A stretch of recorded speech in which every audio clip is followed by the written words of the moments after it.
저는 배움을 신봉하는 휴넷의 문화인류학자 이민영이고요. 제 옆에는 오늘도 전문가 두 분이 나와 계십니다. 손주를 어른 대접하고 계신 유대인 전문가 홍익희 교수님. 예, 안녕하세요. 네, 그리고 하브루타 교육협회를 만들어서 질문의 문화 운동을 하고 계신 탈무드 전문가, 하브루타 전문가 김정환 대표님. 네, 미스터 탈무드라고 불리는 김정환입니다. 네, 저희가 유대인의 창의성은 어디서 오는가에 대해서 항상 얘기를 하다가 이번 편에서 한번 집중 파헤쳐보면 좋을 것 같아서요. 그 유대인이 왜 이렇게 창의적이고 교육을 잘해가지고 전 세계를 휩쓸까 이 얘기를 해보면 좋을 것 같아요. 예, 우선 노벨상부터 시작해 보죠. 역대 노벨상 수상자의 한 23% 정도가 유대인입니다. 그렇죠. 그런데 이스라엘 외무성 홈페이지에 가보면 유대인임을 밝히지 않고 가져간 사람까지 치면은 거의 한 3분의 1이 유대인이래요. 33%? 네. 그러면 세계 인구에서 유대인이 차지하는 비중이 3분의 1 정도 됩니까? 안 되죠. 0.2%라고. 3%도 안 되고 0.3%. 그러니까 인구에 비해서 100배나 많이 타고 있는 거예요. 세계 전체 유대인이 얼마 정도 있을 것 같아요?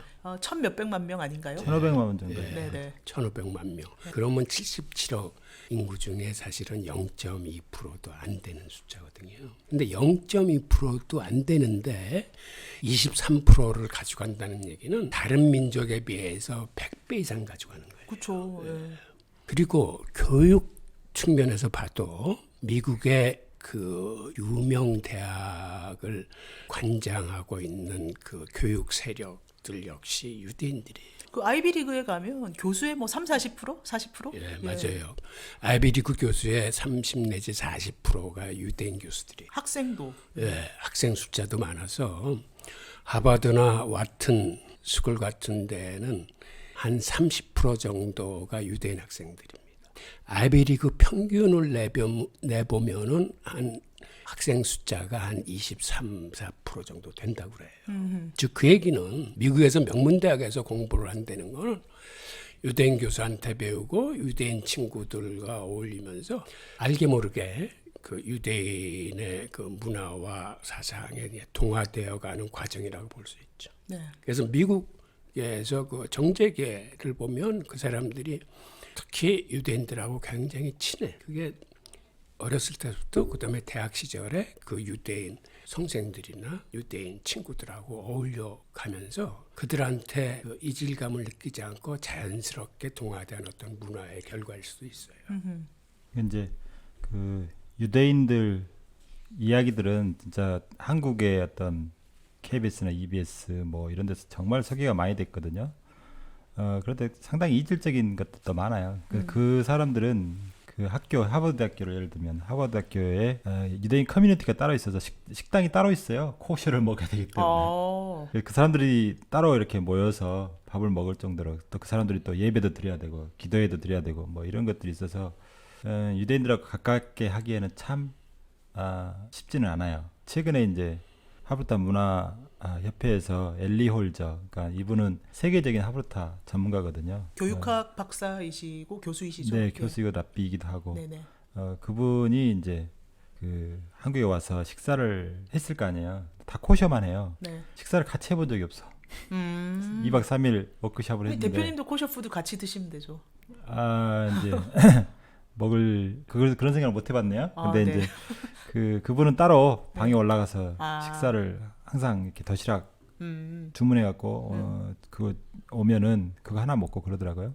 근데 그만큼 유대인들이 먹는 것 자체가 벌써 이렇게 가리기 때문에 우리는 코셔 먹어도 되죠. 근데 그 사람은 코셔 아니면 못 먹으니까. 예, 또 같이 제가 랍비하고 3년 공부하면서 한 번도 같이 식사해 본 적은 없어요. 근데 이제 식사를 LA에서 한 번 한 적이 있어요. 네. LA에서 이제 그 안식일에 초대돼서 같이 식사한 적이 있고 또 한 번은 코셔 식당 가서 한 번 식사를 같이 한 적이 있는데 그만큼 이제 그 사람들을 만나려면 그 유대인 커뮤니티 안에 들어가야 되고 식사하려면 또 코셔 식당에 가야 되고 그래서 그 문화를 따르지 않으면은 되게 불편해요. 근데 그 사람들은 절대 우리 식사를 안 합니다. 그렇죠. 우리가 처리할 수가 없어요. 심지어 이제 한과를 한번 이 한국에 있는 랍비한테 추석 때쯤 돼가지고 선물을 했는데 예, 다시 가져가라고. 한과에 코셔 푸드 아닌 뭐가 있나요? 코셔 푸드가 되려면 여러 가지 재료도 코셔를 써야 되고 코셔 식재료를 써야 되고 그 과정 만드는 과정 그다음에 뭐 모든 과정들이 코셔 그 율법 안에 디테일한 것들이 있어요. 그런 걸 지켜야 코셔 제품으로 식품으로 인증 마크를 받을 수 있어요. 근데 이제 그 한과는 그렇게 만들어진 게 아니라서 줘도 우리는 못 먹습니다. 고맙지만 가져가세요 그러더라고요. 그 코셔 푸드 얘기 나왔는데 저 하버드나 미국 아이비리그에 있는 학생이나 교수들은 뭔가 좀 글로벌할 것 같고 코스모폴리탄이라서 외국 음식 잘 먹을 줄 알았고 뭔가 정통파는 왠지 잘 없을 줄 알았는데 하버드 안에 코셔푸드 식당이 있다니까 좀 놀랍네요. 그런 네. 걸 다 지키면서 공부도 잘한다는 거죠. 그러니까 그게 참 놀라운 그건데요. 그런 걸 잘 지켜서 공부를 더 잘하는 건가? LA의 예. 제가 만났던 아론 페리 그 랍비가 자기가 이제 탈무드 교사로서 가르쳤던 고등학교가 있어요. 그 LA 서쪽인지 동쪽인지 지금 헷갈리긴 한데 밸리 하이스쿨이라고 네. 거기는 이제 유대인 커뮤니티 안에 있는 고등학교예요. 근데 거기를 처음 들어가니까 아침 시간이었는데 기도 시간이 시작됐더라고요. 그 랍비가 설교도 하고 기도도 하고 막 이런 시간이 있어요. 막 이게 이게 기도 옷? 숄 예. 쓰고 이렇게 하는 것도 있고 예. 그걸 다 마치더니 그 다음 시간이 뭐 하나 봤더니 탈무드 시간이에요. 그 오전 일찍 8시부터 제가 9시 정도에 그거 하고 그 다음에 30분 쉬었다가 탈무드를 배우는 시간인데 그게 점심 때 식사할 때까지 계속돼요. 그 다음에 점심식사 하고 나서 이제 일반 과목을 이제 배우는데 그래갖고도 아이비리그를 정말 많이 보낸다고 그래요. 오전 내내 탈무드 공부하고 네, 그러니까. 오후에만 교과 공부하는데 네. 아이비리그를 쑥쑥 들어간다. 네. 그게 네. 명문고등학교예요. 네. 명문학군이고. 네네. 그래서 놀랬어요. 네. 그래서 너희들을 어느 정도 이제 한 아이를 붙잡고 막 인터뷰를 했는데 너희들 어떻게 그렇게 아이비리그 많이 들어간다는데 어떤 비결이 있냐 그랬더니 글쎄요. 저희들은 그냥 학교에서 이렇게 가르쳐준 대로 할 뿐이고 또 대화하면서 공부하다 보니까 공부가 잘 되는 것 같은데 저도 잘 모르겠다고 많이 들어가는 이유를 특별히 찾을 수가 없다고 자기들은 하던 대로 하니까 이게 특별히 어떤 뭐랄까요 비결이라고 말할 게 아닌 거죠. 근데 우리가 보기에는 바로 그거다. 실컷 오전에는 정규 교육만 시키고 오후에 이제 학과 교육을 시키는데도 우리가 마치 아침 7시부터 밤 11시까지 막 잡아놓고 수능 보면 그렇게 하잖아요. 그렇게도 아이비리그는 뭐 인서울도 힘들잖아요. 근데 그 아이들은 그렇게 실컷 정규교육 시키고도 한다는 게 너무 놀랍더라고요. 네. 유대인들은 배움에 대한 자세가 다른 일반인들하고 좀 틀립니다. 왜 그러냐면 유대인 종교 자체가 배움의 종교예요. 예. 가장 중요한 유대교의 특색인데 그게 왜 배움의 종교가 됐냐면 여기는 역사적인 그 연유가 좀 있어요. 원래 유대교는 하나님 아버지의 집인 성전에 가서 예배를 드리게 돼 있습니다. 그래서 고대의 그 유대인의 예배라는 거는 성전에 안식일 날 가서 재물도 바치고 제물을 바치고 자기가 죄를 졌으면은 회개하고 참회하면서 그 흠없는 어린 양의 피를 대신 바쳐서 죄사함을 받는 거거든요. 그랬던 이런 예배 의식이 기원전 6세기에 바빌로니한테 망하면서 성전이 파괴되고 유대인들이 바빌론의 죄의 포로로 잡혀갑니다. 그때 유대인들이 가장 당혹스러웠던 거는 어떻게 아버지의 집이 이방인들에 의해서 저렇게 힘없이 무너지나 세상에서 가장 강하신 하나님 아버지의 집이 또 하나는 이제 아버지의 집이 무너졌으니 우리는 어디 가서 하나님을 만나나 우리는 이제 어떻게 하나님과 함께 할 수 있을까라는 것 때문에 멘붕 상태에 빠집니다. 네. 그러니까 물리적으로 포로로 잡혀가서 고생하는 것도 고생하는 거지만 정신적으로 하나님을 잊어버렸어요.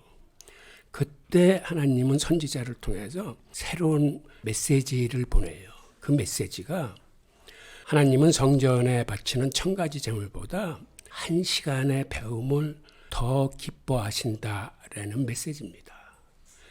즉 이 얘기는 배움을 통해서 하나님의 섭리를 하나라도 더 이해하면 하나님한테 한 발자국이라도 더 가까이 갈 수 있다는 얘기예요.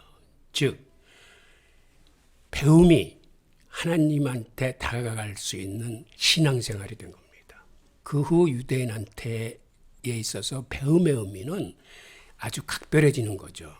배움을 통해서 하나님한테 다가갈 수 있기 때문에 배움이 세상에서 가장 중요한 일이자 삶의 목적이 되는 거예요.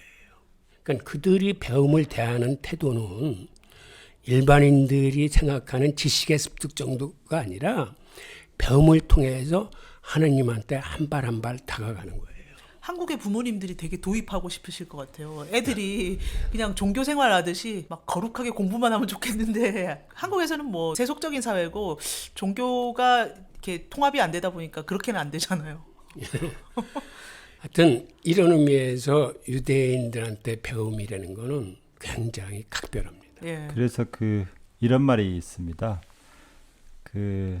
배움 없는 종교는 미신이다. 그러니까 이제 토라가 그들의 성경이잖아요. 그 성경을 배울 때 첫 번째 원칙이 질문하라예요. 두 번째 원칙은 이제 지난번에 말씀드린 것 같은데 절대 혼자 공부하지 마라. 네, 네. 연구하지 마라. 그런데 질문하라에 나중에 제가 또 후반부에 말씀드리겠지만 질문하라는 것이 배움의 매우 중요한 요소입니다. 그러니까 탈무드에 이런 말이 있어요. 누가 지혜로우냐가 다시 한번 할게요. 누가 지혜로우냐 이렇게 묻고 모든 사람으로부터 배우는 사람이다 라고 이야기하고 있어요. 모든 사람한테 배운다는 것은 궁금할 때보다 물어보는 사람인 거죠. 질문이 생길 때마다 상대방한테 지혜를 구하는 행위가 질문하는 거니까 그래야 이제 지혜가 쌓이잖아요. 마찬가지로 하나님의 가르침, 토라는 가르침이라는 뜻이 있잖아요. 하나님의 가르침을 그걸 또 하나의 또 지혜일 수 있잖아요. 그 지혜를 내가 품으려면 하나님의 말씀을 듣고 또는 읽고 질문을 해가면서 내가 가진 의문들을 해결해야 그게 내 것이 되고 결국은 이제 율법이라는 게 있어서 율법을 삶에 실천할 수가 있어요. 그러니까 기본적으로 유대인들은 하나님의 말씀을 실천해야 된다는 당위성을 갖고 있기 때문에 그 율법을 배우지 않으면 안 돼요. 배워야만 실천할 수 있어요. 그런데 그 배움의 중요한 요소로서 질문을 얘기하고 또 그게 체화돼야 되잖아요. 그냥 문제가 해결되는 것으로 끝나는 게 아니라 이게 마치 살아있는 율법처럼 내 마음속에서 계속 살아서 움직여야 되는데 그럴 때 필요한 게 토론이에요. 대화와 토론을 통해서 내가 가진 의문들을 계속해서 이야기하고 내 의견을 이야기하고 또 그 소화한 내용들을 체크 받아보고 크로스 체킹하고 이러면서 내 것이 되는 과정이 필요하거든요. 그렇게 돼야 이제 삶에 온전히 실천될 수 있고 실천하다 보면 또 다른 또 질문이 또 생겨요. 그때 또 랍비한테 질문하고 하는 과정 속에서 이제 그 율법들을 실천할 수 있고 그게 이제 유대인들은 구원의 매우 중요한 조건이다라고 보기 때문에 이런 배움이 어떤 율법을 실천하는 데 매우 중요한 요소가 됩니다. 근데 그게 우리 이제 교수님은 제1차 성전이 무너진 이유라고 하는데 그거는 이제 하나님 말씀을 받은 그때 지금부터 3,500년 전 시내산에서 이제 모세를 통해서 하나님 말씀을 받은 그때부터라고 볼 수 있어요. 왜냐하면 그때도 말씀을 지켜야 됐거든요. 그리고 이제 모세가 백성들을 가르치려면 백성들이 또 어떤 의문이 생길 때 모세한테 질문을 하고 모세도 이해 못한 것이 있으면 성막에 들어가서 하나님하고 매우 대화를 많이 했다 그러거든요. 그 대화의 구체적인 내용은 나와 있지 않지만 뭔가 하브루타 방식? 그렇죠. 백성들이 이런 질문하는데 나 잘 모르겠어요. 그럼 네네. 가서 하나님한테 대신 물어보는 거죠. 나 어떻게 가르쳐야 될까요? 그러면 답을 주시면 그 답을 가지고 또 가서 또 가르치고 이런 게 계속 반복되면서 유대인들로 하여금 그 말씀을 지키는 삶을 살 수 있도록 계속 인도했던 거죠. 그리고 나중에 이제 성전이 무너지고 나서는 성전에 관련된 율법을 못 지켜요. 예, 뭐 제사 지는 그런 것도 성전에 가서 해야 되는데 성전이 없으면 뭐 아무리 지키고 싶어도 못 지키잖아요. 그런데 유대인들은 그러면 이렇게 생각할 수 있어요. 613개의 계명 중에서 한 200개 정도가 성전 율법이에요. 관련 아이고 율법. 너무 많다. 그러면 너무 잘 됐다. 네. 한 400개밖에 안 남잖아 이제. 네. 600개 지키다가 400개 지키면 너무 좋네. 이렇게 좋아할 게 아니라 못 지키는 그 율법이잖아요. 성전이 사라졌기 때문에 지킬 수 없는 그 율법을 그럼 어떻게 할 것이냐? 그러면 안 지키게 돼서 너무 좋다 이렇게 할 것이냐? 그게 아니다. 그걸 지키지는 못하지만 배우면서 그걸 지키는 거예요. 배우면서. 오호. 예. 그 뭐냐면 그 마음가짐이에요. 400개 남았으니까 훨씬 수월해졌네. 이렇게 좋아한다는 것은 어떻게 보면은 정말 율법을 지키기 싫었는데 잘 됐네 이런 마음이 드는 거고, 오히려 400개밖에 못 지키게 됐네. 나머지 200개는 그걸 직접 할 수는 없지만 그걸 배우면서라도 지키고 싶다 하는 열망을 하나님께 보여주고 싶은 거예요. 그래서 이제 그런 율법, 그런 것들이 이제 배움이 이 율법의 실천을 대신한다, 그렇게 볼 수 있어요. 그러니까 간주해 주는 거예요. 지키진 않았는데 그 배우게 되면 그걸 지키는 걸로 간주해 준다라고 믿어요.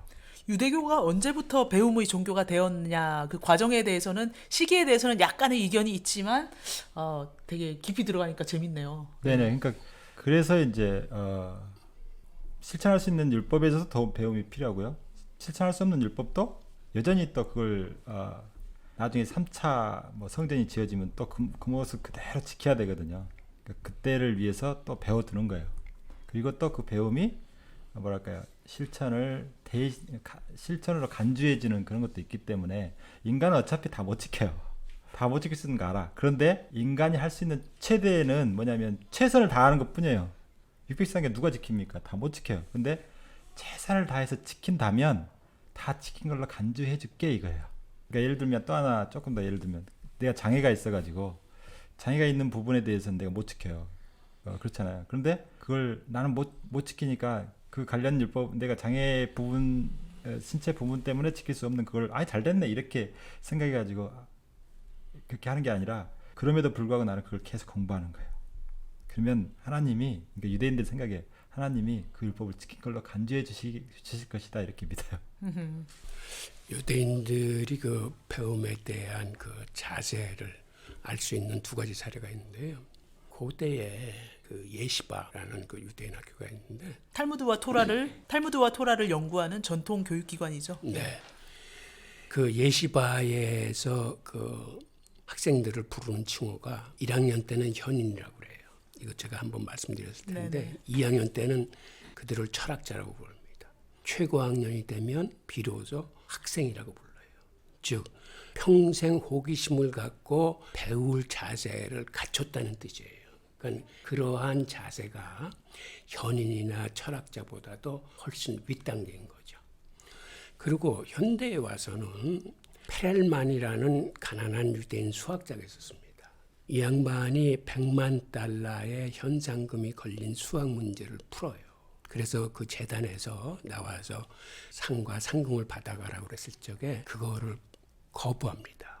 즉 자기가 배우는 거는 사회적인 부나 명예를 탐해서 배우는 게 아니다 라는 메시지를 강하게 표출한 거라고 봐요. 네. 그 후에 이 양반은 다른 여러 상이나 상금을 받을 기회가 많았음에도 그런 걸 다 거부합니다. 여기서 유대인들이 갖는 그 배움에 대한 자세, 그 지고한 삶의 목적, 이걸 저희들이 다시 한번 확인할 수 있는 거죠. 배움 자체가 목적이라고 볼 수 있습니다. 그러니까 배움이 수단이 아니라 그 자체가 목적이 되기 때문에 우리하고는 완전 개념이 달라요. 그래서 평생 배운다고 하는 거 평생 교육이라고 하잖아요. 그런 유대인들은 이미 오래 전부터 아주 옛날 고조선 때부터 가지고 있던 생각들이기 때문에 정말 교육에 가난한 유대인들을 따라가기 어렵습니다, 진짜. 그래서 그 유대인 성공의 밑바탕이 되는 그 창의성이 있잖아요. 그 창의성이 교수님이 이렇게 쓰셨어요. 독서 문화, 질문과 토론 문화, 융복합 연구 문화, 후추파 정신으로 대변되는 수평 문화를 통해 유대인의 창의성이 키워졌다. 예. 그거는 제가 그 현상적인 요인을 써놓은 건데, 사실 그 현상적인 요인을 파고들면 그들의 교육 체력이 있고, 그걸 더 파고들면 그들의 신앙과 이제 직결돼 있습니다. 우선 배움에 대해서 조금 네네. 더 얘기를 하자면은, 유대인 사회의 어른이 누군지 아십니까? 모든 사람이 평등하지 않나요? 자, 예, 모든 사람이 평등하지만은 그래도 공동체 어른 노릇을 하는 거는 경험이 많은 사람이나 나이가 많은 사람이 아니고, 혹은 지위가 높은 사람도 아니에요. 공부 많이 한 학자가 공동체의 어른이에요. 그래서 유대인 사회에서는 율법 공부를 많이 한 학자인 랍비가 보통은 그 공동체 수장 노릇을 하는데 랍비는 사제가 아닙니다. 종교적인 사제가 아니고 학자에 더 가깝죠. 예. 공부를 많이 한 학자예요. 예. 중심도 학자라고 보시면 돼요. 네. 그래서 유대인 속담에는 학자가 초대받지 않은 식탁은 하나님의 축복이 없다라고 그랬어요. 그만큼 가문에서 학자가 탄생하는 게 그게 영광이야. 가문의 영광. 돈 많은 사람이나 뭐 정치가나 이런 사람이 아니고. 예, 탈무드에는 이런 말도 있어요. 그 피르케 아보트에 보면 너희 집을 현자들이 모이는 집으로 만들어라. 그리고 현자들의 그 신발에서 그 나풀거리는 그 티끌에 머물라. 뭐 그다음에 현자의 말을 뭐랄까요? 목마른 사슴처럼 이렇게 마시라고 해요. 그것처럼 이제 현자들하고 그러니까 학자들이겠죠. 학자들하고 같이 어울리는 것은 매우 장려합니다. 만약에 이제 우리 집이 너무 누추해서 현자들을 초대할 수 없는 지경이라면 어떻게 하면 될까요? 편의점에서 모이면 됩니다. 자기가 그 현자의 집으로 가면 돼요. 아, 그렇죠. 아니면은 네. 현자들이 모이는 곳으로 자기가 이동하면 돼요. 네. 예, 그렇게 해서 항상 현자들하고 이렇게 관계를 맺으면서 자기의 어떤 지적인 것도 풍부하게 하고 그다음에 특히 이제 현자들한테 배울 수 있는 게 많아요. 거기서 이제 어떤 좋은 스승이라면 유대인들의 그 조건에서 좋은 스승의 가장 좋은 모델은 언행일치, 말하는 것과 행동하는 게 일치되는 그런 사람을 가장 좋은 스승으로 봐요. 근데 그게 율법적인 것을 따지기 때문에 그래요. 율법을 이야기하면서 자기가 그 율법 안 지킨다. 그러면 이게 모델이 될 수가 없잖아요. 그러니까 자기도 율법을 지키면서 또 그 율법을 가르치면 그게 최고의 스승이라는 거죠. 그래서 배울 게 정말 많습니다. 율법에서 가르치는 게 뭐냐면 사랑, 뭐 좋은 가치들 있잖아요. 그런 가치들을 언행일치가 되기 때문에 그 행동이나 언어에서 다 드러나요. 그러니까 롤 모델이 될 수밖에 없고 그런 사람하고 같이 어울려야. 그래서 이제 탈무드에 어떤 이야기가 있냐면 그 승냥이의 머리가 되지 말고 사자의 꼬리가 되라 이런 얘기가 있어요. 우리는 반대죠. 뭐 닭의 머리가 뭐의 꼬리가 되느니 닭의 머리가 되라고 그쵸. 그러잖아요. 예. 이런 말인데 유대인들은 반대예요. 사자의 꼬리가 되는 게 차라리 낫다 그러는 거죠. 예를 들면 뭐 중소기업 사장보다 삼성의 말단 직원이 훨씬 낫다는 그런 뜻이에요. 그러니까 그런 큰 훌륭한 사람들 옆에 있으면 제일 말단에 있어도 배울 게 그렇게 많다는 거예요. 그게 자기 개발이라든가 성숙에 엄청난 도움을 주는 거지. 뭐 별거 없는 사람들하고 거기서 대장노릇 해봐야 별거 아니라는 거죠. 그래서 이런 학자들하고 어울리기를 굉장히 장려합니다.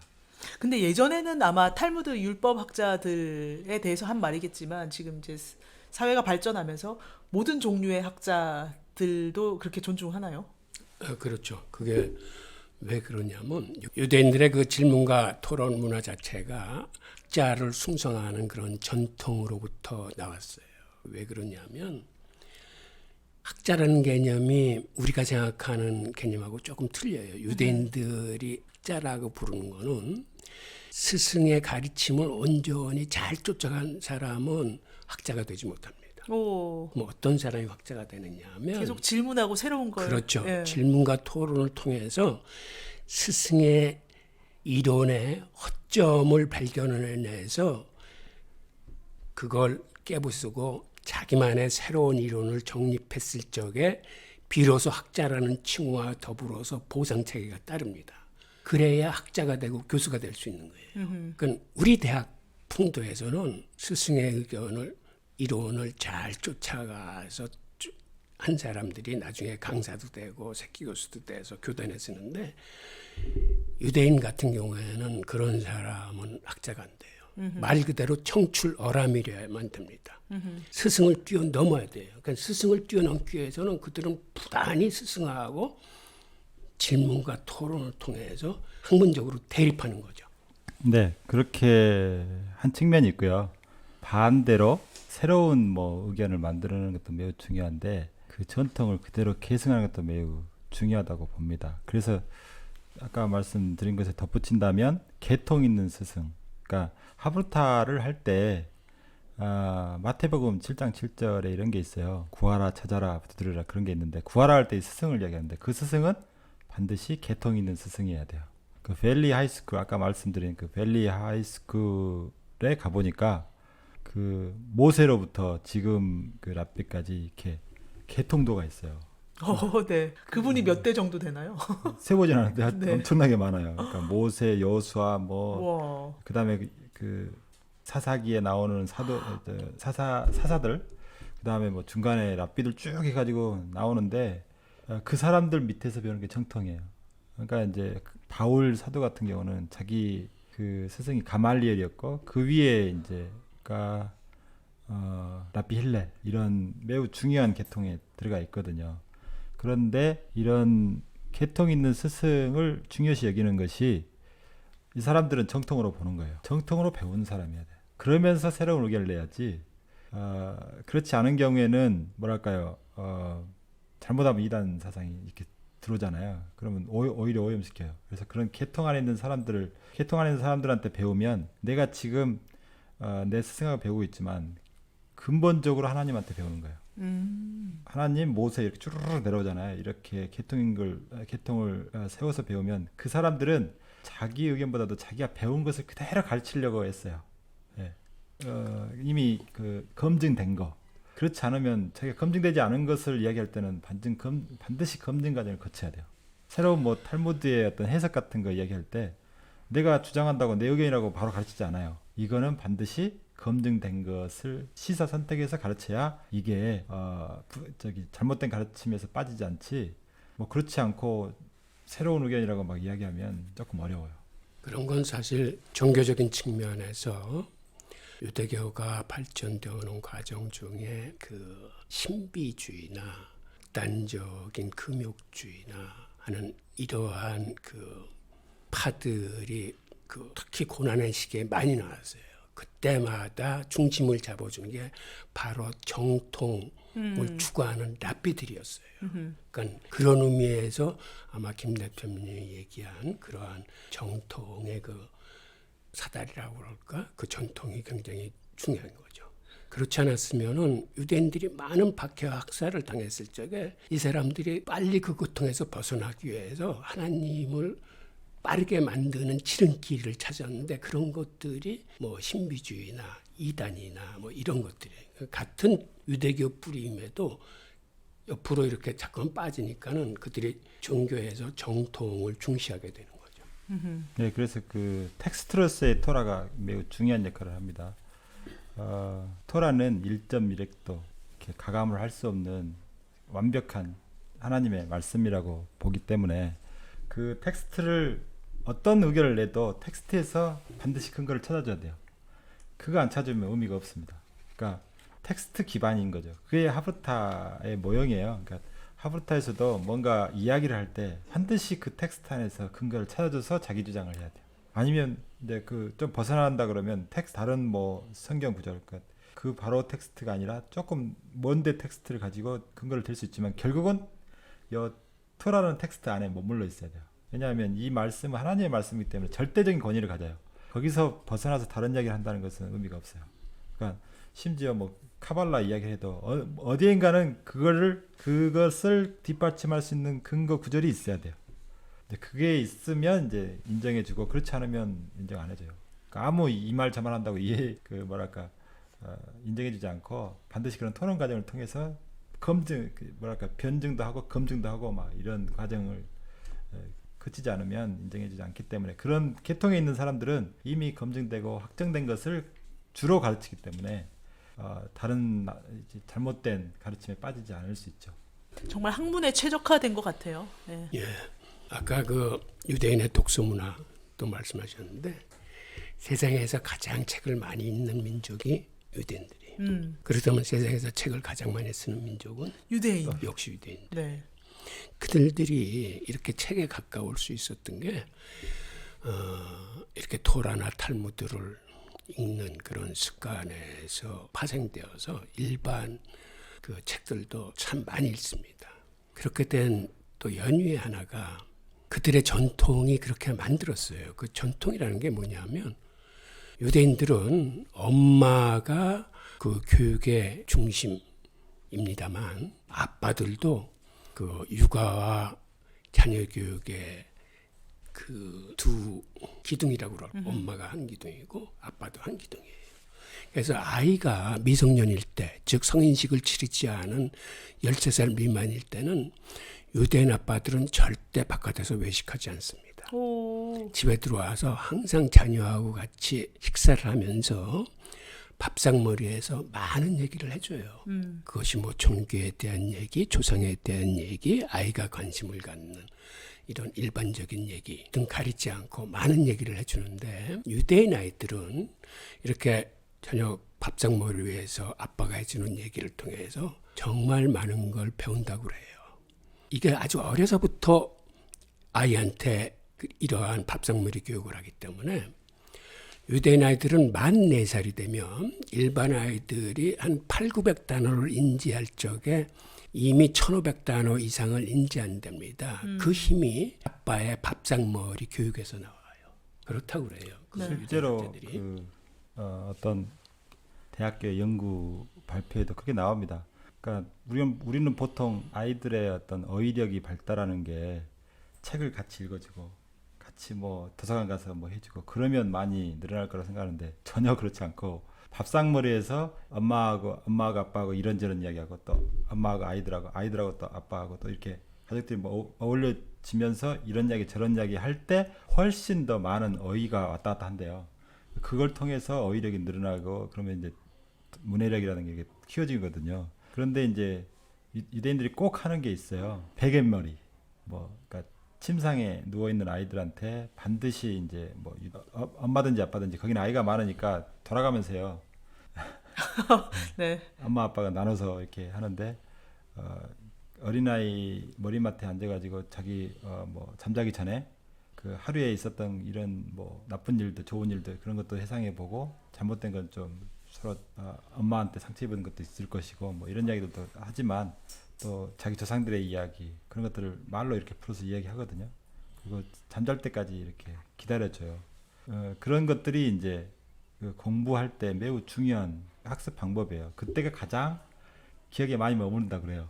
베갯머리 그래서 교육이 효과가 있다 그러는데 그런 것들을 거의 매일 해주거든요. 네. 해주니까 아이들이 그런 풍부한 상상력을 가지고 문학 작품을 쓰고 뭐 어떤 활동을 할 때 그런 것들이 다 자산이 돼서 재료가 돼서 좋은 작품들을 만들어내서 노벨 문학상도 많이 받고 그런 것 같아요. 어쨌든 그런 그 생활 속에서의 뭐랄까요 어떤 학습 분위기가 너무 잘 돼 있죠. 그러니까 이런 거실이 우리나라 가정에서는 TV가 이렇게 마치 중앙에 딱 자리 잡고 있는데 거기는 이렇게 도서관으로 돼 있어요. 대부분의 제가 가본 집 치고 이렇게 TV가 벽에 걸려 있는 집은 한 번도 본 적이 없어요. 예. 그거 안식일이 되면 컴퓨터는 밖에 나올 수 있어요. 다 덮어놔버려요. 보루를 이용해서 싹 덮어요. 유대인들은 식탁에서 가족들이 모여서 같이 식사하는 시간이 가장 즐거운 시간 중에 하나예요. 왜 그러냐면 유대인들은 뭐 안식일 그 식사를 한다거나 할 적에는 하나님이 그 식탁에 함께 하신다라고 생각을 해요. 그래서 밥상머리에서는 절대 아이들을 야단치지 않습니다. 그리고 부정적인 얘기를 하지 않아요. 항상 밥상은 칭찬과 격려로 시작돼요. 특히 자기 부인한테 대한 칭찬이나 격려를 하고 다음에는 아이들하고 얘기할 적에도 항상 즐거운 마음으로 아이들 위주, 아이들 입장에서 그 아빠가 얘기를 진행을 합니다. 그러니까 아이들로서는 기다려지는 시간이에요. 그러니까 이러한 문화가 그 유대인들 부모와 자식 간의 관계도 돈독히 할 뿐만 아니라 밥상머리에서 항상 아빠의 이야기를 이제 기다리게 되는 거죠. 그리고 우리 김 대표님이 말씀하셨지만 이 베갯머리 이야기도 유대인 아빠들은 거의 의무적으로 아이가 잠자리에 들면은 곁에 가서 15분 이상 책을 읽어줍니다.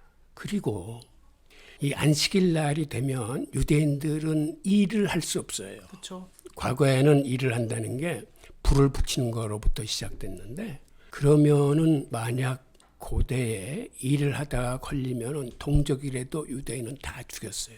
안식일을 정말 엄혹하게 지켜내기 위해서.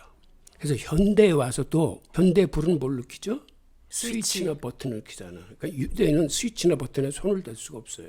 그러다 보니까 안식일이 되면은 TV 스위치 못 누르지, 휴대폰 버튼 못 눌러요.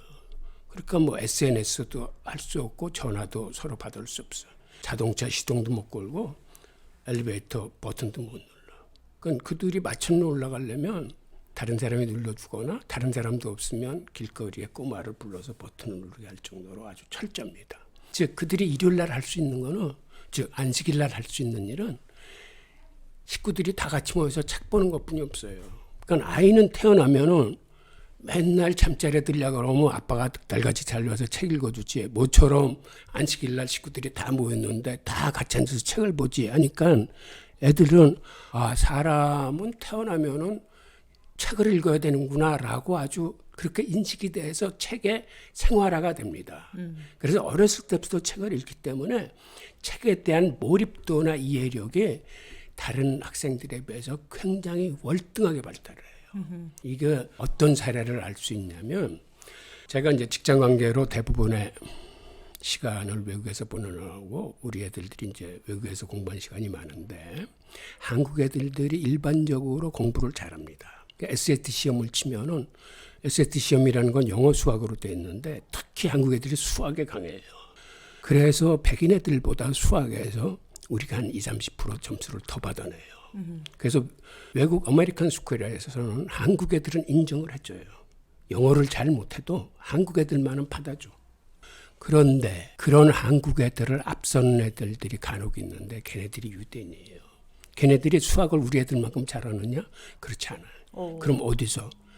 걔네들이 영어 시험에서 백인 애들보다 20-30% 더 받아내. 우리 한국 애들이 외국에서 공부를 잘해요. 그렇게 그 수학 같은 데에서 백인 애들보다 한 20-30% 앞서가기 때문에 외국 애들은 우리 한국 애들 보면 대부분 천재로 알아. 그런데 이러한 천재들을 앞서는 애들이 간혹 나타나는데 걔네들이 유대인이에요. 예. 유대인이 한국 아이들만큼 수학을 잘하느냐? 그렇지 않아요. 걔네들이 영어에서 백인 애들보다 한 20-30% 점수를 더 받아냅니다. 와. 그 힘이 어려서부터 그 한 독서에 있어요. 걔네들이 독서에 대한 몰입도나 이해력이 굉장해요. 그러니까 걔네들은 아무리 두꺼운 책을 잡아도 앉은 자리에서 그걸 독파해냅니다. 우리 교포 자녀들이 공부를 잘해서 그 명문대학에 많이 들어가는데 그 들어간 학생의 한 40% 정도는 사실 중도 탈락을 해요. 미국에서 그 책 엄청 많이 읽어야 되고 예, 바로 그거예요. 예. 그러니까 우리 애들이 유대인 애들한테 안 되는 이유가 바로 그 독서를 독파해낼 수 있는 그 능력에서 좀 처집니다. 예. 그러니까 레포트를 쓰거나 팀워크를 할 때 많은 참고서적을 읽어야 되는데 거기서 우리 애들끼리 못 쫓아가요. 그렇죠. 예. 예. 그러니까 걔네들이 독서에 대한 능력. 그래서 유대인들의 창의성의 하나는 그들의 그 독서 문화입니다. 독서를 통해서 다른 사람의 좋은 생각을 받아들임과 동시에 자기의 생각이 합세해서 나름 좋은 창의성이 발현되는 거죠. 어릴 때부터 이렇게 독서를 통해서 막 이렇게 논리력도 기르고 사고력도 기르다가 성인식이 되면 성인식이라는 건 하나님께서 주신 선물, 곧 자녀를 온전한 유대인으로 만들어서 하나님께 다시 바치는 행사가 성인식이에요. 그러니까 성인식을 하기 위해서는 13살 된 아이를 온전한 성인의 판단력과 성인의 인성을 갖춘 자녀로 만들어서 사람의 아들에서 하나님의 아들로 바치는 행사거든요. 그러니까 유대인들한테는 가장 중요한 행사입니다. 즉 그렇게 하기 위해서 유대인 부모들은 12년 동안 헌신의 힘을 다해서 아이를 가르치는데 그 가르친다는 게 우리의 조기학습이나 이런 지식의 축적하고는 완전히 틀리고, 공동체 이론이 되기 위해서는 공동체의 앞날을 결정한 중요한 안건에 대해서 투표도 해야 되기 때문에 일단 성인의 판단력을 길러주는데, 성인의 판단력을 길러주는데 중요한 요소는 나보다 우리를 중시하는 공동체 정신, 그리고 나보다 상대방을 먼저 배려하고 이해하고 공감해 주는 이런 인성 능력, 그게 있어야 공동체 구성원 간의 신뢰를 깨트리지 않고 공동체 생활을 할 수 있기 때문에 부모들은 거기에 초점을 맞춰서 가르칩니다. 그게 곧 단결력 있는 그 공동체 일원인 유대인을 키워내는데 유대인이 강한 점이 바로 그거예요. 개인적인 역량도 뛰어나지만 그들이 강한 힘은 그들의 공동체 정신으로부터 나옵니다. 네, 그 네. 책의 민족 하니까 네. 에피소드가 생각나는데 그 아론 페일이 만나러 갔을 때 뭐 지난번에 이야기했는 것 같은데 시텍이래 LA 그 공항에서 내려가지고 바로 네, 네. 갔는데 처음 만나자마자 책. 이 책을 펴고 뭔가 막 설명하고 그러더니 이제 몇 번 더 만났거든요. 만날 때마다 그러더라고요. 근데 이제 언제 한 번은 그분이 다니는 회당에 갔어요. 갔더니 이렇게 회당에 가니까 미드라시가 있어요. 베이트 미드라시라고. 거기 다 둘러보고 미드라시가 뭐죠? 미드라시가 이제 미드라시는 토라를 그 가까이, 해석한 가까이, 주에서 가까이. 예. 네, 미드라시는 예. 네. 미드라시는 토라를 이해하기 쉽게 도움을 주는 주에서예요. 미시나하고 어떻게 다르죠? 미시나는 구전율법을 체계를 잡아 정리한 게 미시나고 미드라시는 토라, 즉 구약성경 도입부에 나오는 그 모세오경을 네. 중심으로 씁니다. 네, 뭐 조금 간단하게 말씀드리면 토라의 주석사가 미드라시고 그러니까 토라는 성문 토라예요. 네. 예, 글자로 읽을 수 있는. 네네. 근데 구전 토라가 있는데 미시나. 그게 미시나예요. 네네. 그 미시나의 질문과 토론을 통해서 그걸 이제 주해를 해놓은 것이 탈무드예요. 그러니까 미드라시아 탈무드는 한쪽은 성문 토라를 해석한 거고 한쪽은 구전 토라를 해석한 거죠. 이 두 개가 또 서로 이제 상호 참조를 하기 때문에 유대인들은 이걸 다 같이 공부를 해요. 근데 이제 미드라시는 말 그대로 주석이라 질문과 토론이 따로 없고요. 탈무드는 좀 독특하게 질문과 토론으로 돼 있어요. 미드라시를 이해하려고 그러니까 도대체 이해하기 어려운 거예요. 그래서 이제 그 부분을 이건 어떻게 해석했을까? 막 이러면서 이제 질문이 들어가면서 그거에 대해서 랍비들이 막 자기 의견을 이야기하고 자기 의견 이야기하는 다른 사람이 그건 아닌 것 같아요 하면서 또 이야기하고 이러면서 서로 상호 의견들이 막 그 대립하고 또는 뭐 나열돼 있는데 그렇게 된 것이 결국은 이제 그러면 성문토라 구전토라는 성문토라에 있는 것은 헌법이라고 보시면 되고 구전토라는 법률이라고 보시면 돼요. 그러니까 헌법에 있는 내용들을 구체적으로 어떻게 삶에 적용할 것인지는 그 구전토라에 있는 거죠. 예, 랍비 아론 페리 얘기하시는데 그 애청자들이 모르실까봐 여쭤봤습니다. 예. 네, 아론 페리가 이제 그 베이트 미드라시 자기 해당에 데리고 올라가는데 책이 뭐 사방에 쫙 있어요. 그래서 진짜 책 많다 막 그랬더니 몰랐어? 유대인들은 원래 책의 민족이야? 막 이러더라고요. 그러면서 거기서 이제 앉아가지고 토라 몇 구절 가지고 서로 토론도 해보고 이야기도 나눠봤는데 되게 재밌더라고요. 그런 게 있는데 어디를 가나 해당은 두 파트로 나눠져 있어요. 하나는 기도를 드릴 수 있는 일종의 예배당이 있고 그 옆에 가면 베이트 미드라시라고 공부할 수 있는 방이 항상 있어요. 오. 해당 자체가. 네네. 네. 그러니까 기도실이 있고 학습실이 있는 거예요. 근데 여러분 이거 아세요? 기도라는 게 테필린인데 테필린의 뜻 중에 뭐 간구하다, 간청하다 그 뜻도 있지만 질문하다 뜻도 있어요. 와, 기도와 간구와 질문이 뭔가 동격으로. 예, 그러니까 예. 기도라는 뜻에 보면은 하나님한테 간구하다, 하나님한테 간청하다, 내가 원하는 걸 막 고하는 거 있잖아요. 근데 그런 뜻만 있는 게 아니라 질문하다 뜻도 있어요. 유대의 그 테필린이라는 히브리어에 보면 그 질문을 하나님께 했어요. 그럼 하나님이 답을 바로 해주시나요? 그 답이 학습실에 있을 수 있어요. 토라를 공부하면 토라 안에 그 답이 있다는 거예요.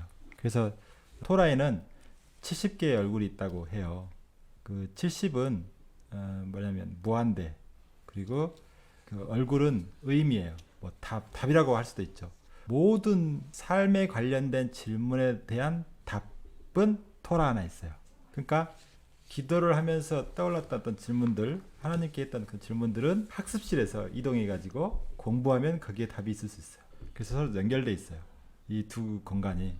그래서 어차피 배움이라는 전체 맥락에서 회당도 그런 모습으로 구조가 그렇게 돼 있는 거예요. 유대인들은 엄마가 사실 아이가 태어나면 그 교육의 그 중심 역할을 합니다. 엄마는 아이가 말귀를 못 알아들을 때부터 그 암송 기도문을 통해서 아이를 가르쳐요. 그러니까 목욕할 적에도 예를 들면은 머리를 씻기면서 이 머리에는 세상의 지혜가 하나님이 지식에 담기게 해주세요. 뭐 손을 씻기면서는 이 손은 다른 사람을 칭찬하고 축복하는 손이 되게 해주세요.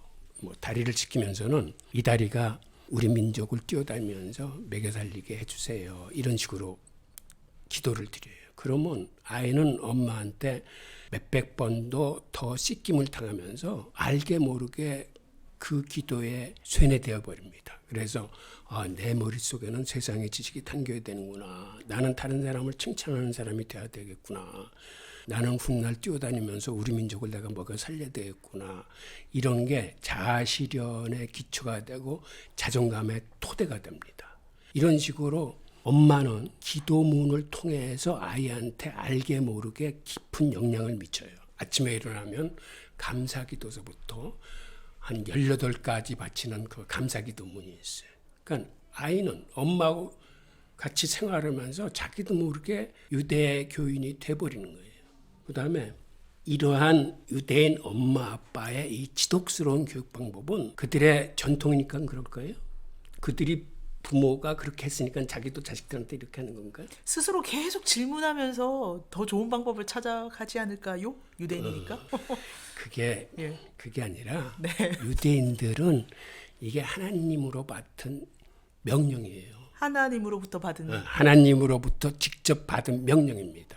그게 뭐냐면 유대인들이 하루 2번 이상 꼭 드려야 되는 기도가 있어요. 쉐마 이스라엘. 맞습니다. 그게 쉐마 이스라엘인데 쉐마 이스라엘의 내용이 2가지야. 하나는 온 마음을 다해서 하나님을 사랑하는 거, 다른 하나는 언제 어디서든지 자녀를 거듭거듭 가르치라는 얘기예요.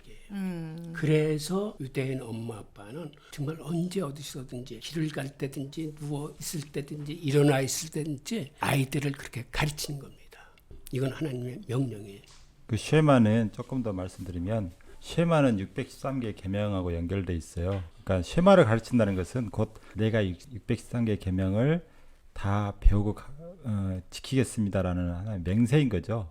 그러니까 하루에 2번씩 나는 율법을 실천하겠습니다. 쉐마를 통해서 그렇게 암시하는 거예요. 그러니까 그 613 쉐마하고 연결된 게 이제 10계명이고 그 10계명은 말 그대로 10개의 계명이 아니라 10범주로 해석한다고 그랬잖아요. 그래서 그 10범주는 전체 613계명의 10개의 범주들을 나눠서 들어갈 수가 있어요. 그래서 쉐마를 그렇게 강조하는 이유가 율법하고 연결돼 있기 때문에 그렇다는 거 말씀드리고 싶습니다. 그리고 유대인들의 그 탤런트에 대한 믿음에 대해서 마지막으로 말씀을 드릴게요. 유대인들은 탤런트는 하나님이 주신 재능이라고 굳게 믿고 있는데 그 이유는 이렇습니다. 성경에 보면 하나님이 인간을 창조할 때 흙으로 사람의 형상을 빚어서 호에다 당신의 생기를 불어주는 장면이 나옵니다. 이걸 유대인들은 어떻게 이해하냐 하면 그 하나님이 불어주신 생기가 하나님의 영혼을 인간한테 나누어 줬다라고 생각을 해요. 그리고 하나님이 그 영혼을 나누어 줬을 적에 그 영혼만 준 게 아니라 그 영혼이 세상에 나가서 합당하고 거룩하게 살 수 있도록 그에 걸맞는 달란트를 같이 줬다고 믿어요. 그래서 유대인들은 하나님이 주신 달란트를 찾아내는 게 그게 삶의 목적이자 교육하는 사람들의 목적이기도 해요. 그 아이의 탤런트를 찾아주는 데 도움을 주는 게 교육의 목적입니다. 그러니까 부모도 그렇고 가르치는 선생님도 그렇고 저 아이의 달란트가 어디에 숨어 있을까? 분명히 하나님이 주셨는데 그게 발현돼서 그걸 갈고 닦아서 그분에 우뚝 세우기 위해서 그 아이가 스스로 달란트를 찾아낼 수 있게 도와주는 거죠. 그러니까 아빠가 책을 읽어주는 것도 그런 의미의 하나일 수 있습니다. 그러니까 아이가 아빠가 읽어주는 책 중에서 과학책에 흥미가 있는지 혹은 역사책에 흥미가 있는지 아니면 음악을 들으면서도 흥미를 보이는지 즉 아이가 호기심을 보이는 쪽에 그 아이의 탤런트가 있을 가능성이 크다고 보는 거예요. 그러한 믿음이 각자 그 유니크한 아이로 만들어냅니다. 우리나라 교육은 사실은 베스트를 지향하는 교회예요. 그렇죠. 30명 중에서 누가 1등을 하느냐라는 그런 걸 지향하지만 유대인의 경우 각자의 탤런트를 개발하는 데 목적이 있기 때문에 30명 모두가 다 유니크한 인재가 될 수 있어요. 네. 그게 유대인들의 강점이에요. 네, 그 조금 더 덧붙이면요, 뭐 유대인들의 어떤 달란트를 개발할 때 아이의 호기심을 매우 유심히 지켜보고 그걸 또 잘하도록 잘 발현되도록 장려하잖아요. 근데 그거를 아이가 어떤 것에 그 호기심을 갖는지 알려면 질문을 보면 알 수 있어요. 아, 그러네요. 예. 네, 그러니까 이 아이가 막 하늘만 보면 저녁에 뭐 별이 이렇게 떠 있는데 이런 천체를 보고 그런 것에 질문을 많이 한다 그러면 이 아이는 거기에 호기심이 있는 거예요. 그럼 이걸 잘 들었다가 이 아이는 그쪽으로 이제 발현될 수 있도록 길을 해서 안내해 주면 되고, 어떤 아이는 기계 보면 막 신기해 가지고 막 질문하는 아이 있고, 이런 것들을 질문의 종류가 어떤 건지 보면 대충 알 수 있어요. 그래서 그거를 이제 그러면 이제 그런 질문들을 뭐 도서관이든지 아니면 그런 전문가든지 이렇게 만나게 해서 그런 질문들을 해소할 수 있게 해주면 그 아이 실력이 높아지잖아요. 그럼 그 아이는 계속해서 그 길로 갈 수 있는 거죠. 우리 부모들은 질문을 이제 가로막기 때문에 아이들이 어떤 호기심을 갖는지 몰라요. 그러니까 부모 마음대로 하는 거지. 아이가 뭘 호기심도 없고 뭣도 잘하는 것이 없는 것 같으니까 그러면 너가 못하면 나라도 해야지 그러면서, 그게 정말 잘못된 교육이라는 거예요. 그래서 제가 다음 시간에 말씀드리겠지만 이 질문의 교육이 얼마나 중요한지 알 수 있어요. 그 유대인들이 그 성인식이 주는 의미가 또 하나 있는데요. 유대인들은 성인식을 굉장히 중요한 행사로 여기기 때문에 성인식 때 많은 축하금을 내놓습니다. 특히 친척들은 자기의 재산의 일부를 상속시킨다는 개념으로 큰 돈을 줘요. 성인식 때. 그러다 보니까 성인식 끝나고 나면은 행사 경비를 제하고 나서도 몇십만 불 내지 부잣집 애들은 몇백만 불이 생깁니다. 몇 천만 원에서 몇 억까지 생기는 거죠. 네. 그러면 이 돈을 부모한테 맡겨서 관리하는 게 아니라 이제는 성인이기 때문에 스스로 관리를 해요.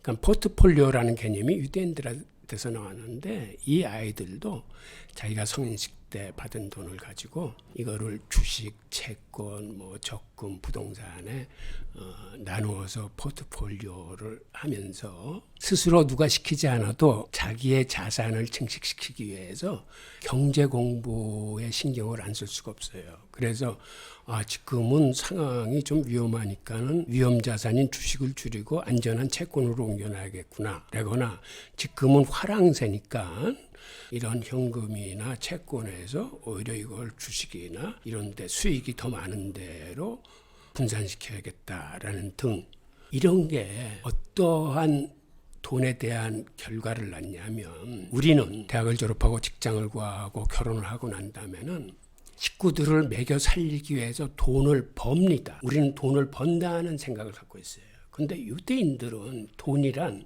불리는 거야. 그러니까 돈을 대하는 그 개념과 자세 자체가 틀립니다. 네네. 그들은 어려서부터 돈은 불리는 거라고 생각하고 실제로 그들 스스로가 돈을 불려왔기 때문에 저도 돈을 불리는 생활 좀 하고 싶네요. 네. 그러니까 그런 게 아마 금융산업을 그쵸. 발달시킨 요인의 하나일 수도 있어요. 그래서 걔네들은 대학을 졸업할 때쯤 되면은 내가 취직을 할 것인지 나한테 불려진 종잣돈을 갖고 창업을 할 것인지 그거를 결정할 수 있어요. 그러니까는 마음 편히 창업할 수 있는 여건이 만들어지는 거죠. 저희도 한국의 이 중고등학생들을 대상으로 포트폴리오 경제 교육 이런 거 만들면 진짜 좋을 것 같아요. 하브루타식으로. 네네. 네. 그래서 이번 편에서는 유대인의 창의성이 배움을 신봉하는 종교이기 때문에, 그리고 집안에서 뭐 백앤머리 교육이라든가 독서 교육을 하는 것 때문에 이렇게 왔다 이런 말씀을 드렸는데, 이걸 통해서 좀 그 유대인의 공동체 정신으로 이렇게 해서 뭔가 뽑아내고 싶으셨던 것 같아요. 예, 그렇죠. 아니 그들이 우리가 전 시간에 어떤 그 산업에서 성공하는 요인이나 교육에서 그렇게 우뚝 서는 그러한 자세는 결국 그들의 어떤 어려서부터의 독서 문화와 질문과 토론 문화 이런 것들이 밑받침이 돼서 이제 그러한 상태를 이루었다라는 거를 이제 말씀드리는 거죠. 근데 쿠바 방문해서 뭔가 느끼셨다고요? 예, 그 쿠바 방문권은 제가 1990년대 중반에 이제 멕시코 무역관장 시절에 쿠바의 무역관을 개설하기 위해서 몇 번 그 방문한 적이 있었습니다. 근데 그 당시에는 쿠바에 그렇게 관광객이 많지 않았어요. 근데 제가 쿠바에 들어가서 처음 느낀 게 우리 자본주의 시각으로 보면 굉장히 부진한 국가예요. 그런데 그때 들어가서 보니까는 나라 전체에 도둑이나 사기꾼이 하나도 없다고 그래요. 만약 도둑이 발생하면 크게 신문에 난답니다. 네. 그 정도로 그 국민들의 인심이라고 그럴까 인성이 아주 순수하게 잘 보존돼 있더라고요. 근데 저로서는 그때 그게 큰 감동으로 다가왔습니다. 즉 자본주의 시각에서는 형편없지만 이렇게 국민들이 순수하게 인성이 보존될 수 있었던 게 이게 또 다른 공산주의의 장점이구나를 보면서 저는 사실 북한이 생각났어요. 북한이 이렇겠구나. 그래서 우리가 남북이 분단된 유일한 국가가 우리는 큰 슬픔으로 인식되지만은 이게 슬픔만은 아닐 수 있고 기회일 수 있겠다라는 생각을 했습니다. 남한의 장점인 자본주의의 효율과 북한의 어떠한 그 순수한 인성, 그 다음에 이 공산주의식 분배가 결합할 수 있다면 한반도에서 공동체 자본주의라는 새로운 모델이 창발할 수도 있겠다라는 희망을 받습니다. 네. 제가 보기에는 좋은 의견이신데 수정 자본주의 사회주의 그런 요소들을 좀 받아들인 그런 게 아닌가. 근데 이제 공동체 새로운 뭐 시각에서 보시는 건데 뭐 이런 것도 있잖아요. 뭐 한 사람의 어떤 잘못이 그 개인의 잘못이냐, 아니 개인만의 잘못이냐, 아니면은 공동체도 좀 책임을 나눠서 져야 되냐. 그랬을 때 공동체 어떤 이론이 되면 공동체 그 멤버들하고 서로 어떤 식으로든 영향을 주고받을 수밖에 없잖아요. 그러니까 유대인들은 그런 개념이 있어요. 모든 만물은 상호 의존하고 상호 영향을 주고받아요. 그러니까 어떤 사람이 잘못되면 그 사람의 100% 잘못이라고 말하지는 않습니다. 주위에서 서로 나쁜 영향을 미친 사람도 있을 것이고, 그래서 그 사람의 물론 결정도 중요한 요소죠. 하지만 그걸 그 사람이 잘못되면 우리도 또 우리가 그 사람한테 잘못한 게 나쁜 영향을 미치지 않는 거, 그걸 또 반성한다는 거죠. 그래서 그 사람의 잘못을 오로지 그 사람의 잘못으로만 덮어 씌우지 않고 이 상호 이렇게 책임감을 갖게 된다는 거예요. 이제 그런 게 이제 공동체적 자본주의라고 하는 돈을 이제 실컷 벌어서 또 공동체에 가난한 그 자본주의의 어떤 맹점들이 있잖아요. 부익부 빈익빈 그런 것들을 해소하기 위해서는 또 공동체에서 또 부자들이 기여할 게 있잖아요. 그걸 나눠주기도 하고 또 그런 게 많은데 저는 미국에 있으면서 좀 좋았던 게 뭐냐면 이런 것을 여러 번 봤어요. 어떤 사람이 돌아가셨는데 유산을 남기는데 이 사람의 유언이 뭐냐면 우리 마을에 수도세를 내가 내 유산으로 좀 대신 내주겠다 이렇게 하는 거예요. 또 어떤 사람은 우리 마을에 들어오는 입구에 그 가로등 있잖아요. 가로등을 최신으로 바꿔라. 멋있는 걸로 바꿔라고 돈을 남겨주고 가요. 또 어떤 사람은 자기 유산으로 아이들을 위한 대규모 놀이공원을 만들어줘라 하고 가요. 저는 그걸 보면서 멋있다. 예. 그래서 어쩐 때는요 몇 개월간 수도세를 하나도 안 낸 적도 있어요. 예. 그런 거 보면서 돈을 참 멋있게 쓴다 이런 생각이 들었어요. 그러니까 자기 자식에게나 아니면은 뭐 어디에 기부를 하면 일부 사람만 또 혜택을 보게 되는데 그렇게 막 공동체가 전체가 또 이익을 보는 방법으로 기부하는 경우도 있더라고요. 네, 그게 저는 워런 버핏이나 또 주커버그가 자기 주식의 뭐 99%인지 뭐 하여튼 자기 재산의 80-90%를 기부하고 죽겠다 그러잖아요. 이제 그런 것이 하나의 공동체적 자본주의의 모습이 아닌가. 부자로서 실컷 벌었지만 자식한테 물려주지 않고 또 공동체에서 다 내놓는 그런 모습이 우리 교수님이 말씀하시는 그게 아닌가 그런 생각이 듭니다. 네, 이번 편도 유대인의 배움, 창의성에서 공동체 정신으로 또 이렇게 흘러왔는데요. 저희가 유대인에게서 배우고 싶은 게 정말 많은 모양이에요. 그리고 한국 사회에 해주고 싶은, 같이 토론하고 싶은 게 굉장히 많이 있는 것 같아요. 그래서 이런 저희 뜻에 동참하는 분은 어떻게 하셔야 될까요? 좋아요, 구독, 네. 댓글 달아주십시오. 네, 그러면 저희가 다음 편에 더욱 풍부한 내용으로 찾아뵙도록 하겠습니다. 감사합니다. 감사합니다. 감사합니다.